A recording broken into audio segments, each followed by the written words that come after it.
जय हरी शेतकरी भावांनो, पुण्यश्लोक अहिल्यादेवी होळकर कर्जमुक्ती योजना 2026 जुलैच्या 6 तारखेच्या नंतर यामध्ये पात्र असणाऱ्या शेतकऱ्यांच्या याद्या लागणार आहेत।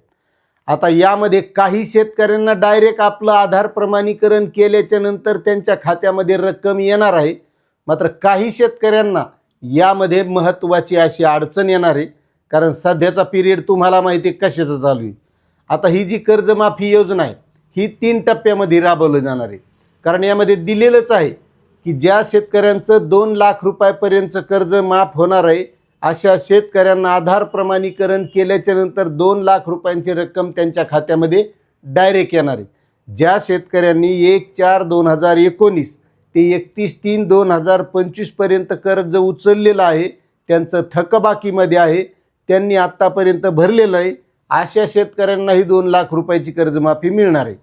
त्यानंतर बरेच नियमित कर्जदार शेतकरी आहेत, त्या शेतकऱ्यांनी 2022-23, 2023-24, 2024-25 या 3 वर्षामध्ये 2 वर्ष जरी नियमित भरलेला असेल, एखादं वर्ष भरलेलंही नसेल, तर या शेतकऱ्यांना सुद्धा 50,000 रुपये प्रोत्साहन हे आपलं आधार प्रमाणीकरण केल्याच्या नंतर डायरेक्ट त्यांच्या खात्यामध्ये येणार आहे।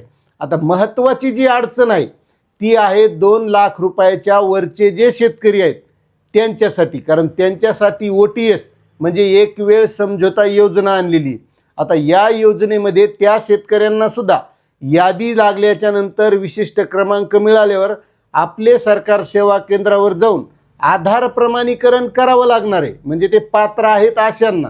मात्र आधार प्रमाणीकरण केल्याच्या नंतर त्यांच्या खात्यामध्ये रक्कम येणार नाही, तर त्यांना 2 लाखाच्या वरची जी काही रक्कम आहे ती आपल्या कर्ज खात्यामध्ये भरल्याच्या नंतरच मग राज्य सरकारकडून 2 लाख रुपयांच्या कर्जमाफीची रक्कम त्यांच्या खात्यामध्ये वितरित केला जाणार आहे। ही अशी महत्त्वाची अडचण या शेतकऱ्याच्या बाबतीत आहे।